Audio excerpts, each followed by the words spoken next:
Hello বন্ধুরা, আজকে আমি লাউ দিয়ে কাতল মাছ করব। আর এই লাউ দিয়ে কাতল মাছ খেতে ভালোই লাগে। পেঁয়াজ রসুন তো তোমরা সবাই খেয়েছো মাছ দিয়ে। এখন এই লাউ কাতল মাছ পেঁয়াজ ছাড়া খেয়ে দেখো তো, অসাধারণ স্বাদ।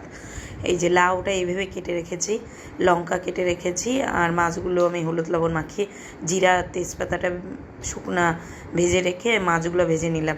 এবার তেলের মধ্যে লাউগুলো দিয়ে দিলাম। লাউগুলো তেলের মধ্যে দিয়ে কিছুটা নাড়াচাড়া করে হলুদ লবণ দিয়ে নিলাম।